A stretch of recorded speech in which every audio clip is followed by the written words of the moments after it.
Hello students, आज के इस वीडियो लेक्चर में हम methods of measuring price elasticity of demand मतलब कौन से मेथड से किस तरीके से है ना प्राइस इलास्टिसिटी ऑफ डिमांड को मेजर किया जा सकता है। तो इसको हम स्टडीज़ करेंगे। यहाँ पे 3 मेथड्स हम स्टडी करने वाले हैं, डिफरेंट मेथड्स।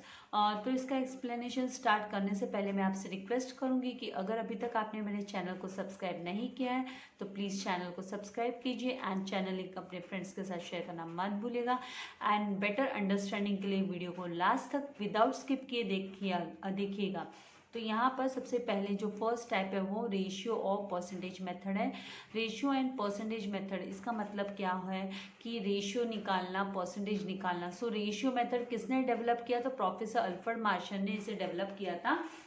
और उनके हिसाब से अकॉर्डिंग टू प्रोफेसर ये मेथड में क्या होता है कि जो इलास्टिसिटी ऑफ डिमांड होती है वो है ना मेजर्ड की जाती है by dividing the percentage change in quantity, change in the demand by percentage change in price. तो कितना परसेंटेज चेंज इन प्राइस हुआ है और कितना परसेंटेज चेंज जो है वो उसमें क्वांटिटी में हुआ है, उसका परसेंटेज निकाला जाता है। तो यहाँ पर percentage method is also known as, हम परसेंटेज मेथड को क्या बोलते हैं? एरिथमेटिक मेथड भी बोलते हैं। एंड प्राइस इलास्टिसिटी को मेजर करने के लिए price elasticity of demand is equals to percentage change in quantity demanded upon percentage change in price. अगर मैथमेटिकली हमको इसे लिखना है तो हम इसे यहाँ पर प्रेजेंट कर सकते हैं कि ED elasticity of demand is equals to percentage change in delta Q upon percentage delta P. तो ये डेल्टा का मतलब है कि चेंज, जो डिफरेंस होता है original quantity and new quantity के बीच का, वो डिफरेंस का परसेंटेज, एंड जो ओरिजिनल प्राइस एंड जो न्यू प्राइस के बीच का जो डिफरेंस होता है वो यहाँ पर आता है। तो मैथमेटिकली ये फॉर्मूला को जब हम एक्सपैंड करते हैं तो ED is equals to delta Q upon original delta division sign delta P upon original P मतलब price. Therefore ED is equals to delta Q upon Q. और यहाँ पे ये जो है ना डेल्टा पी अपॉन पी है ना, यहाँ पे इसका डिवीजन साइन है तो इसको मल्टीप्लिकेटिव इनवर्स हम करने के लिए हमें क्या करना होगा? जो डिनोमिनेटर में p दिया है उसको हम न्यूमरेटर में यहाँ पे लिख देंगे मल्टीप्लिकेशन का साइन, डिवीजन के साइन के बदले मल्टीप्लिकेशन का साइन आ जाएगा। और है ना न्यूमरेटर डिनोमिनेटर को न्यूमरेटर के प्लेस पे एंड ये जो न्यूमरेटर डेल्टा p दिया है उसे डिनोमिनेटर के प्लेस पे लिखेंगे। अभी यहाँ पे है ना न्यूमेरिकल एग्जाम्पल भी दिया हुआ है। तो न्यूमेरिकल एग्जाम्पल जो दिया है कि प्राइस, जब है ना प्राइस 20 रुपीज़ है तो क्वांटिटी डिमांडेड है वो 10 kg है इन kg। सेकेंड जो कॉलम दिया है क्वांटिटी डिमांडेड का, उसमें बोला है कि है ना 10 kg है क्वांटिटी डिमांडेड जब 20 रुपया प्राइस होता है। एंड जब है ना प्राइस 25 रुपया हो जाता है, 25 रुपया मतलब प्राइस में इंक्रीज हो रहा है, यहाँ पे हम देख सकते हैं प्राइस बढ़ रहा है तो क्वांटिटी डिमांडेड इन केजीज वो डिक्रीज हो रहा है तो वो 0 मतलब वो 9 kg आ रहा है।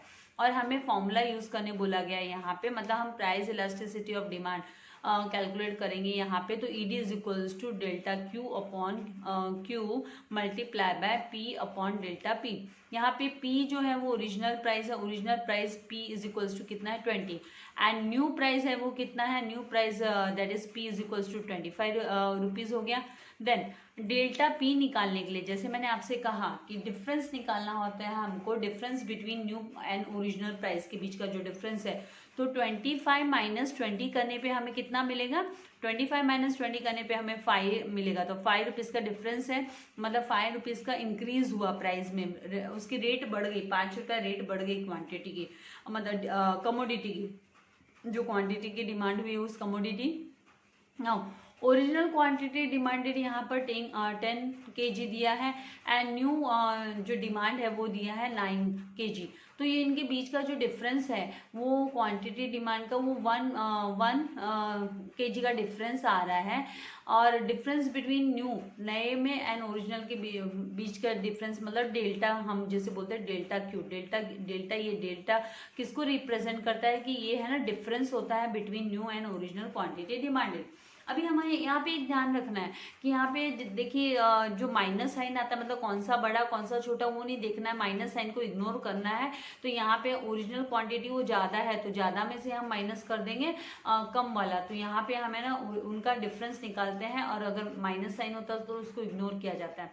तो यहाँ पर elasticity of demand is equals to delta Q upon Q multiply by P upon delta P. तो elasticity of demand is equals to 1/10 multiply by 20 upon 5 आएगा, मल्टीप्लाई बाय 20 अपॉन 5 आएगा।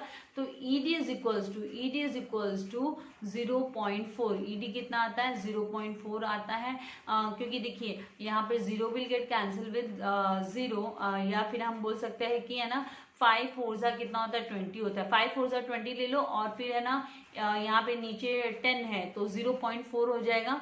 तो ये जो 0.4 है ये लेस देन 1 है, ये क्या है लेस देन 1 है। तो इसे हम बोलेंगे कि इलास्टिसिटी ऑफ डिमांड, इसके लिए हम बोलेंगे कि elasticity of demand is less than 1। इसका मतलब ये रिलेटिवली इन इलास्टिक डिमांड है, ये रिलेटिवली इन इलास्टिक डिमांड है, मतलब with the increase in price है ना डिमांड डिक्रीज हो जाती है। तो it means elasticity of demand is relatively in elastic, relatively it is in elastic. Now यहाँ पे ना डू यू नो, ये आपके बोर्डो एग्जाम में नहीं पूछेंगे इससे रिलेटेड, डू यू नो से रिलेटेड क्वेश्चन, लेकिन आप लोगों को इसका नॉलेज होना जरूरी है कि वाइल यूजिंग परसेंटेज, ये खाली इसी साल के लिए लागू है, मतलब 2020-21 के लिए। फ्यूचर में तो ये पूछा जाने वाला है, अगर नेक्स्ट ईयर जब आपके जो जूनियर्स है वो जब आएंगे 12th में तो उनको तो ऑफकोर्स ये पढ़ना पड़ेगा। So while using percentage method use करने के टाइम पे जब हम price elasticity of demand calculate करते हैं, मेजर करते हैं, तो we must keep following points in a mind. तो वैसे भी हमको ये न्यूमेरिकल डेटा ये जो दिया है इन्फॉर्मेशन वो तो हमें भी काम का है, हमको माइंड में रखना ही पड़ेगा। Value of elasticity of demand अगर नेगेटिव आती है is negative because of the negative slope की वजह से नेगेटिव होती है demand, but for the sake of simplicity के लिए हम क्या करते हैं, वी इग्नोर नेगेटिव साइन, हम है ना नेगेटिव साइन को इग्नोर करते हैं, जैसे मैं आपको पहले भी बोल चुकी। Now price elasticity of demand is a pure number, ये प्योर नंबर होता है, it does not depend on units. Units मतलब यहाँ पे देखिए जो हमें ना, देखो हम है ना मैथमेटिकली जब हम करते हैं तो हमें जो यूनिट्स होती है उसको सेम यूनिट्स करनी पड़ती, कन्वर्ट करनी पड़ती, तो यहाँ पे यूनिट्स उनको हम इग्नोर करते हैं। It does not depend on the units in which price of commodity and its quantity are measured, units को हम इग्नोर करते हैं यहाँ पे। नाउ नेक्स्ट जो सेकेंड मेथड है वो है टोटल एक्सपेंडिचर मेथड। ये जो टोटल एक्सपेंडिचर मेथड है ये फर्दर है ना 3 पार्ट्स में डिवाइडेड है, 3 अलग अलग पार्ट्स में डिवाइडेड है। This method was developed by, इसको किसने डेवलप किया, तो it is developed by professor Marshall ने डेवलप किया। इन दिस मेथड, ये मेथड में क्या होता है कि टोटल अमाउंट ऑफ एक्सपेंडिचर, जो टोटल अमाउंट ऑफ एक्सपेंडिचर होता है before and after the price change is compared, जब हम बिफोर एंड आफ्टर प्राइस में जो चेंजेस आते हैं उसको कंपेयर करते हैं, तो जो टोटल एक्सपेंडिचर होता है अमाउंट उस पर बेस्ड होता है। ये मेथड में हम क्या करते हैं, टोटल एक्सपेंडिचर जो before and after the price change is compared उसको कंपेयर किया जाता है। And here the total expenditure, यहाँ पर जो total expenditure refers to, total expenditure का मतलब है product of price, the product of price to the product of price and quantity demanded, मतलब है ना हम प्रोडक्ट करते हैं, किसका प्रोडक्ट मतलब हम मल्टीप्लाई करते हैं किसको, प्राइस एंड क्वांटिटी डिमांडेड को हम मल्टीप्लाई करते हैं। तो यहाँ पर total expenditure is equals to price multiply by quantity demanded. Now in this connection इससे रिलेटेड है ना Marshall has given the following propositions, उन्होंने फॉलोइंग 3 प्रोपोजिशंस दिए हुए, मतलब 3 सिचुएशंस कि अगर रिलेटिवली इन इलास्टिक डिमांड है, अगर रिलेटिवली इलास्टिक डिमांड होता है that is ED is greater than 1 होता है, तो इसका मतलब व्हेन द कब, when with the given change in price, जब है ना कोई कमोडिटी की प्राइस में चेंज होता है देन टोटल आउटले, जो टोटल आउटले होता है वो इंक्रीज हो जाता है। ये इंक्रीज कब होता है, कौन से केस में इंक्रीज होता है, जब है ना रिलेटिवली इलास्टिक डिमांड होता है तो उस केस में टोटल आउटले इंक्रीज होता है। एंड इलास्टिसिटी ऑफ डिमांड, इस केस में जो इलास्टिसिटी ऑफ डिमांड है वो ग्रेटर देन 1 होती है। एंड सेकेंड सिचुएशन पोजिशन क्या हो सकती है कि यूनिटरी इलास्टिक डिमांड में क्या होता है, ईडी इज इक्वल्स टू 1, तो यहाँ पर ईडी इज इक्वल्स टू 1 कब होता है टोटल एक्सपेंडिचर मेथड जब हम यूज करते हैं, तो व्हेन द प्राइस फॉल्स और राइज, जब प्राइस बढ़ेंगे और कम होंगे तो उससे ना उससे क्या इफेक्ट होने वाला है कि जो टोटल आउटले है वो है ना उसमें कोई फर्क नहीं आता है, there no changes takes place, कोई भी चेंजेस उसमें नहीं होते हैं, देयर इज नो चेंजेस, वो कांस्टेंट रहता है, वो स्टिल रहता है, उसमें कोई भी चेंजेस नहीं होता है, इट रिमेन्स कांस्टेंट। तो इलास्टिसिटी ऑफ डिमांड है जो वो इक्वल टू होती है 1 के, इज इक्वल टू 1, वो 1 के इक्वल होती है, elasticity of demand is equals to 1। Now relatively inelastic demand की सिचुएशन कब होती है, जब elasticity of demand is less than 1, जब लेस देन 1 होती है। तो ये कब होता है, when with a change in price, जब प्राइस चेंज होते हैं, मान लीजिए किसी कमोडिटी के प्राइस चेंज होते हैं तो उसका जो टोटल आउटले होता है वो डिक्रीज होता है। टोटल आउटले मतलब क्या, total outlay is equals to price multiply by जो प्रोडक्ट है, प्राइस मल्टीप्लाई बाय टोटल जो क्वांटिटी है, क्वांटिटी डिमांडेड, उसको हम मल्टीप्लाई करते हैं तो टोटल आउटले मतलब टोटल एक्सपेंडिचर हमें दिखाई देता है। तो जब टोटल एक्सपेंडिचर डिक्रीज होता है तो मतलब इलास्टिसिटी ऑफ डिमांड है वो क्या है, इज लेस देन 1 है, वो लेस देन 1 है। अभी ये हमें ना ये जो एग्जाम्पल दिया है यहाँ पे, उसके एग्जाम्पल के थ्रू हम अच्छे से समझ सकते हैं कि टोटल आउटले मेथड क्या है। तो इसमें यहाँ पे देखिए जो सिचुएशन ए, मतलब यहाँ पे जो अलग अलग ए बी एंड सी, आप इसको सिचुएशन बोल दो या कमोडिटीज बोल दो। जब है ना प्राइस है ना 10 रुपीज था तो क्वांटिटी डिमांडेड, यहाँ पे सेकंड जो कॉलम दिया देखिए, क्वांटिटी डिमांडेड इन यूनिट्स मतलब क्यू दिया है, एंड टोटल आउटले मतलब पी इंटू क्यू। तो ये पी मतलब ये P price multiply bye Q quantity, and elasticity of demand फिर क्या है। तो ये सिचुएशन में जब ये प्राइस है ना 10 रुपीज है तो क्वांटिटी डिमांडेड कितना है 6, ये कितना है 6 kg है, तो 10 इंटू 6 करेंगे तो कितना आएगा 60। जब प्राइस इंक्रीज हो जाते हैं, with increase in price increase हो जाते हैं तो ये जो क्वांटिटी है उसके 5 kg डिमांड हो जाते हैं, मतलब उसकी डिमांड 5 kg हो जाती है। तो 20 मल्टीप्लाई बाय 5 करने पे यहाँ पे 100 आ रहा है। तो ये जो 100 है ये इंक्रीज हुआ ना, एक तरीके से टोटल आउटले इंक्रीज हुआ। तो जब टोटल आउटले इंक्रीज होता है तो elasticity of demand is greater than 1, elasticity of demand is greater than 1 होता है तो मतलब रिलेटिवली इलास्टिक डिमांड होगी, रिलेटिवली इलास्टिक डिमांड।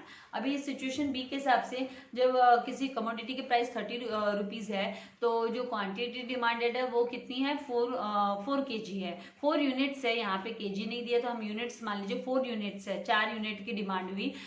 तो अगर क्वांटिटी की प्राइस इंक्रीज होकर 40 रुपीज हो जाती है तो डिमांड हो जाती है 3 यूनिट्स की डिमांड हो जाती है। तो अब आप देखिए 30 मल्टीप्लाई बाय जब आप 4 करते हो तो टोटल आउटले आता है 120, एंड 40 मल्टीप्लाई बाय हम 3 करते हैं तो भी टोटल आउटले आता है 120। तो मतलब elasticity of demand is equals to 1, ये इक्वल्स टू 1 रहती है, मतलब ये यूनिटरी इलास्टिक डिमांड हो गई। Elasticity of demand is equals to 1 मतलब यूनिटरी इलास्टिक डिमांड हो गई।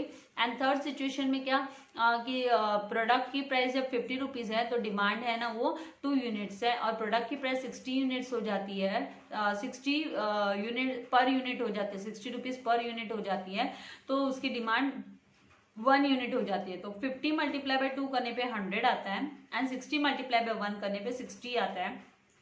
तो मतलब इलास्टिसिटी ऑफ डिमांड है वो लेस देन 1 होगी, elasticity of demand is less than 1। और ये कब होता है, जब रिलेटिवली इन इलास्टिक डिमांड्स होते हैं, रिलेटिवली इन इलास्टिक डिमांड। तो यहाँ पर इसका यहाँ पे हमको दिया हुआ भी देखिए कि विद द रुपीज, यहाँ पे ₹10 per unit and quantity demanded is 6 units, so total expenditure incurred is ₹60, and when price rises to ₹20 quantity demand falls to 5 units, and the total, हमको यहाँ पे total expenditure मतलब total outlay देखना है वो 100, मतलब total outlay यहाँ पे increase हो रहा है।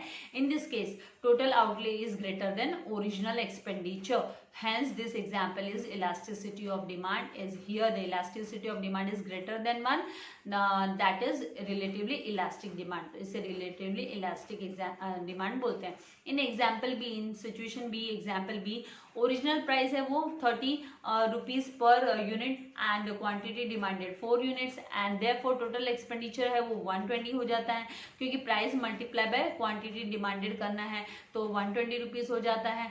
And when price rises to 40, जब प्राइस है ना 40 रुपीज हो जाता है तो डिमांड फॉल होके 3 यूनिट्स हो जाती है, तो 40 मल्टीप्लाई बाय 3 करेंगे तो 120, तो यहाँ पर है ना कोई भी चेंजेस नहीं होता है, total outlay remains same unchanged.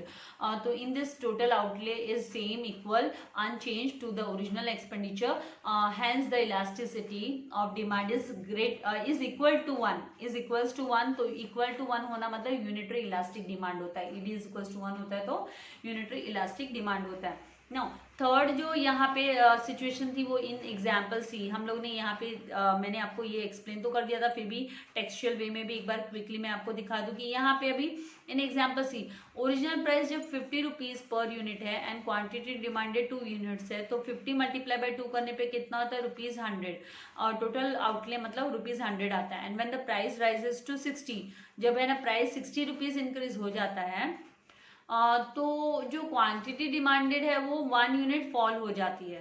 तो 16 to 1 करने पे कितना आता है, टोटल आउटले आता है 60 रुपीज। तो यहाँ पर जब ओरिजिनल टोटल आउटले था वो 100 रुपीज और जो नया टोटल आउटले आ रहा है वो 60 मतलब डिक्रीज हो रहा है।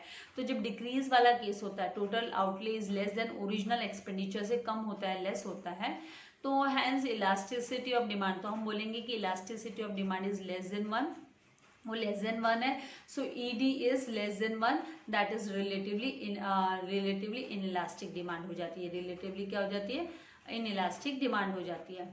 नाउ आई होप इससे आपको ये कॉन्सेप्ट, ये जो टोटल एक्सपेंडिचर मेथड है वो आपको अच्छे से समझ में आ गया होगा। टेक्सचुअल रीडिंग, टेक्स्ट बुक की रीडिंग भी बहुत जरूरी है वीडियो को सुनने के साथ साथ। नाउ फाइंड आउट, आपको फाइंड आउट करना है कि as per the price of peanut packets increases by 5%, the demand for the number of peanut packets fall by 8%, what is the elasticity of demand for peanut packets. यहाँ पे आपको formula भी दिया कि ED is equals to percentage, यहाँ पे percentage दिया तो आपको परसेंटेज दिया तो आपको क्या करना है, जस्ट परसेंटेज डेल्टा क्यू के जगह पे आपको 8 लिखना है and upon percentage delta P के जगह पे आपको खाली 5 लिखना है, क्योंकि वो यहाँ पे आपको इसी तरीके से कैलकुलेशन करना है। तो आपको यहाँ पर 8/5 के हिसाब से आपको फाइंड आउट करना है कि कितना आपका अमाउंट आता है। तो I know you all are able to do, कर भी लोगे क्योंकि यहाँ पे देखो 5 1 5 तो आने वाला है, 1 एंड पॉइंट एंड 6 तो 1.6, तो यहाँ पे क्या होता है ग्रेटर देन हो रही है, तो मतलब इन जो रिलेटिवली इलास्टिक डिमांड का केस यहाँ होने वाला है। ठीक है, तो आपको इस तरीके से इसको देखना है। नाउ नेक्स्ट यहाँ पे पॉइंट मेथड और ज्योमेट्रिक मेथड। तो point method and geometric method ये किसने लेके आया, ये भी प्रोफेसर मार्शल ने ही डेवलप किया है। ये अभी अनदर मेथड है, थर्ड मेथड है कि जहाँ पर क्या होता है कि मेजर करते हैं elasticity of demand which is known as point method और ज्योमेट्रिक मेथड वे में करते हैं। तो ये क्या होता है, the ratio method and total outlay methods are enable to, ये कब क्यों इसको हम प्रोफेसर मार्शल ने इसे क्यों डेवलप किया, इसका कारण था कि रेशियो मेथड का एंड टोटल आउटले मेथड के कुछ ड्रॉबैक्स थे कि वो इलास्टिसिटी ऑफ डिमांड को का जो है ना पॉइंट पे नहीं, मतलब उसके डिमांड को एक पॉइंट पे नहीं प्रेजेंट कर सकते थे, एट अ गिवन पॉइंट पे वो लोग उसे स्टडी नहीं कर सकते थे through ratio method and outlay method, इस आउटले मेथड्स की वजह से। तो इसीलिए प्रोफेसर मार्शल ने point method and geometric method develop किया। नाउ यहाँ पे हम देखेंगे कि कैसे हमको करना है इसको स्टडी। एट एनी पॉइंट, कोई भी जो पॉइंट है ऑन द डिमांड कर्व पे कोई भी पॉइंट की बात करो, कोई भी पॉइंट पे elasticity of demand is measured with the help of formula. कौन सा फॉर्मूला अप्लाई करना होता है इलास्टिसिटी ऑफ डिमांड को डेवलप मतलब फाइंड आउट करने के लिए, point elasticity of demand ED is equals to lower segment of demand curve below a given point L, lower segment of demand curve below a given point L upon हमें लेना होगा upper segment of demand curve above a given point you.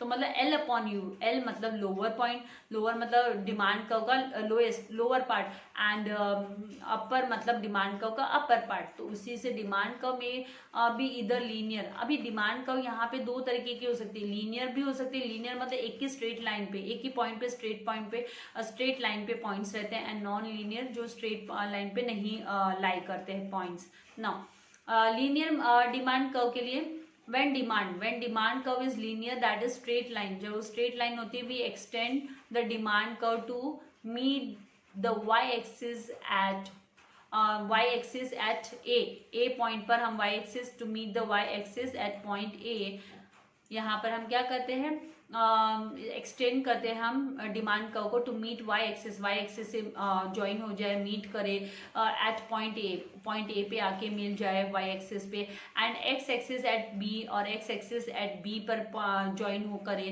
तो यहाँ पर a and b, ये जो a to b है ये क्या है, डिमांड कर्व है, it is a demand curve. And यहाँ पे ये जो x एक्सिस पे है, ये जो x एक्सिस पे है तो इस यहाँ पे इलास्टिसिटी ऑफ जो डिमांड है, प्राइस इलास्टिसिटी ऑफ डिमांड है वो 0 है, एंड एट y एक्सिस जो है वो price elasticity of demand is what है, इन्फिनाइट है। देन क्योंकि यहाँ तक जब अभी नेक्स्ट यहाँ पे elasticity of demand will be different at each point, अलग अलग होगी हर पॉइंट पे। तो यहाँ पे ग्राफिकल रिप्रेजेंटेशन में दिखाया हुआ है कि एट पॉइंट P2 ये क्या है, elasticity of demand is greater than 1, at point P elasticity of demand is equals to 1, and at point P1 elasticity of demand is less than 1। And जैसे at X axis ये 0 होता है elasticity of demand, and at Y axis ये infinite होती है, क्योंकि ये ना जो y एक्सिस ये इन्फिनाइट ही हम इसको कॉल करेंगे, क्योंकि यहाँ पे जब अगर आएगा पॉइंट तो ये यू कैन नॉट से कि वो इलास्टिसिटी ऑफ डिमांड कितनी है, उसको काउंट नहीं कर सकते हो, अनकाउंटेबल है ना। बहुत रेयर केस में ऐसा होता है। Let us assume that A B is a demand curve. A B क्या है, डिमांड कर्व है, ये जो ए बी है ये डिमांड कर्व है, एंड इट्स लेंथ, इसकी जो लेंथ है वो 8 सेंटीमीटर, लेंथ क्या है 8 सेंटीमीटर है, and point elasticity at various point on linear demand curve can be measured as follows. तो यहाँ पे देखिए ए से P2 का डिस्टेंस है वो 2 सेंटीमीटर का होगा, P2 से P1 का डिस्टेंस 2 सेंटीमीटर, P1 से P2 का डिस्टेंस 2 सेंटीमीटर, एंड P1 से P1 से B का डिस्टेंस क्या होगा, वो 2 सेंटीमीटर का होगा। तो 2 सेंटीमीटर में उसको डिवाइड कर दिया गया है। तो यहाँ पे हमको फॉर्मूला क्या अप्लाई करना है, एट पॉइंट P हमको अगर एट पॉइंट P कितनी इलास्टिसिटी ऑफ डिमांड है अगर वो फाइंड आउट करना है। देखो ऐसे तो आप पता कर ही सकते हो, देखिए 1 2 3 4 इक्वल नंबर ऑफ स्क्वायर्स हो गए। यहाँ पे अगर 2 यहाँ पे 2 इंक्रीज हो रहा है, यहाँ पे भी 2 आ रहा है, मतलब ये इक्वल, ये स्क्वायर हो गया, मतलब इक्वल हो गया। यहाँ पे all price and elasticity, price and demand is equal. तो यहाँ पे at the point P elasticity of demand will be unitary elasticity of demand. The point elasticity is measured as P is equals to हम P, यहाँ पे पहले हमको lower लेना है, PB लोअर मतलब ये लोअर, PB लोअर आ गया, L अपॉन U करना है हमको, तो PB मतलब L एंड PA मतलब U, तो L अपॉन U करेंगे तो PB अपॉन PA हम लेंगे, PB अपॉन PA लेंगे तो आएगा 4/4। कितना आएगा, 4/4 आएगा, क्योंकि यहाँ पे क्या हो रहा है, ये देखिए ये क्योंकि इक्वली डिवाइड हो रहा है 2 सेंटीमीटर का, तो 2 + 2 कितना होता है 4 होता है, यहाँ पे भी 2 + 2 तो 4 हो गया, तो 4/4 मतलब 1 यूनिट, 1 आया 10 एट पॉइंट P, इसलिए हम बोलेंगे कि at point P the demand is unitary elastic demand, it is equals to 1 unitary elastic demand हो जाती है। नाउ एट पॉइंट P1 हम कितना बोलेंगे, तो यहाँ पे देखिए ये पॉइंट P1 है, ये पॉइंट P1 है राइट। आपको लोअर लेना है, मतलब ये नीचा P1B अपॉन आपको P1A लेना होगा। तो P1B लेने के लिए तो आपका 2 यूनिट्स 2 हो गया 2 centimetre, and P1 to PA लेने के लिए 6 सेंटीमीटर हो गया, 1 2 3 तो 6 सेंटीमीटर हो गया। तो यहाँ पे P1B upon P1A is equals to 2/6, एंड हम इसको जब डिवाइड करते हैं तो 0.33 आता है, तो 0.33 इज लेस देन 1। तो यहाँ पे जो इलास्टिसिटी ऑफ डिमांड है वो क्या है, लेस देन 1 होती है, लेस देन 1 होती है। Thus at point P1 demand is relatively inelastic, तो उसको हम क्या बोलेंगे, लेस देन 1 होती है तो रिलेटिवली इन इलास्टिक डिमांड होती है। नाउ एट पॉइंट P2, अब पॉइंट P2 की हम बात करें तो पहले तो हमको लोअर सेक्शन, इसका जो सेगमेंट का लोअर पार्ट है वो सिलेक्ट करना है। तो मतलब P2 से लेकर B तक कितना होता है, तो 6 होता है टोटल, 1 2 3 6 अपॉन, फिर ये P2 to A कितना होता है 2 होता है, तो 6/2 लेंगे हम।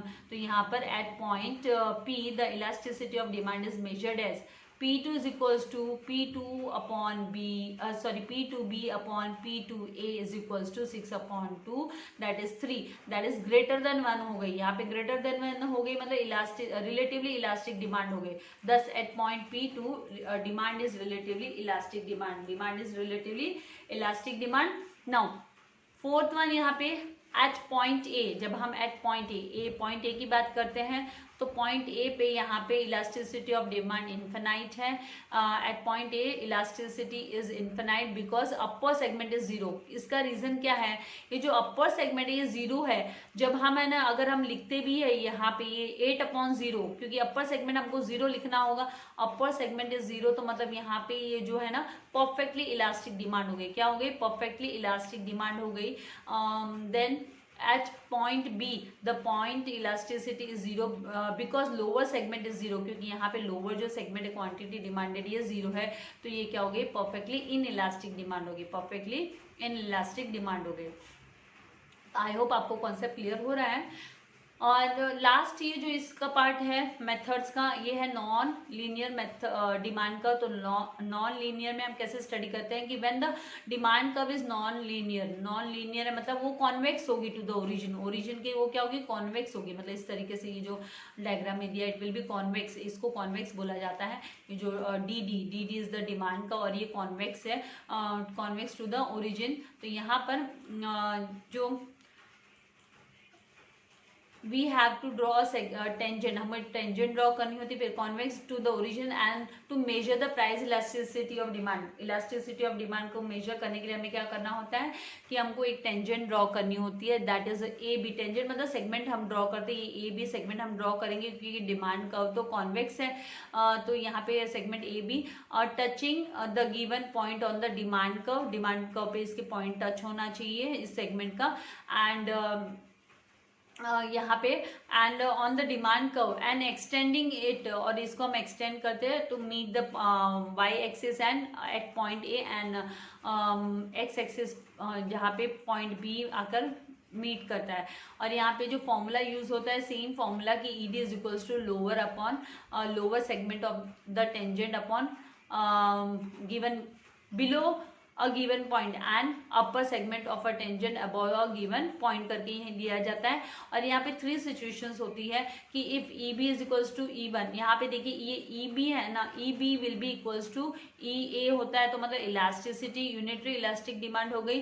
एंड व्हेन यहाँ पर जब ई बी अगर है ना ग्रेटर देन 1 होता है, ग्रेटर देन ई ए होता है, ग्रेटर देन अगर ई होता है तो रिलेटिवली इलास्टिक डिमांड हो जाती है. एंड अगर यहाँ पर ये जो ई बी है लोअर पार्ट जो ई बी है वो लेस देन ई ए होता है तो रिलेटिवली इनइलास्टिक डिमांड हो जाती है. तो इस तरीके से यहाँ पर हमने ये जो मेथड्स मेजरिंग डिमांड को हमने स्टडी किया कि इलास्टिसिटी ऑफ डिमांड को हमने स्टडी किया. नेक्स्ट वीडियो में मैं आप लोगों के लिए factors influencing the elasticity of demand लेकर आऊँगी एंड उसके बाद नेक्स्ट वीडियो में मैं इंपॉर्टेंस कवर अप कराऊंगी आपको. तो तब तक के लिए आप लोगों को इसकी प्रैक्टिस करनी है. डिफिकल्ट नहीं है but practice makes man perfect. Practice आपको करनी पड़ेगी और नोटबुक में अपने नोट्स प्रिपेयर करते रहना है आप लोगों को. मैं तो नोट्स दे ही रही हूँ, आई होप आप लोग नोट्स है ना लिख भी रहे हो. तो तब तक के लिए आप अपने नोट्स अपने खुद से भी थोड़ी थोड़ी प्रिपरेशन चालू रखिए. और अकाउंट्स है जो एसपी स्टूडेंट्स है वो एसपी एंड ओसी सबको आप इक्वल समय थोड़ा देते हुए अपने स्टडीज़ को कवर अप कीजिए. Thank you very much. God bless you all. Share, like and subscribe.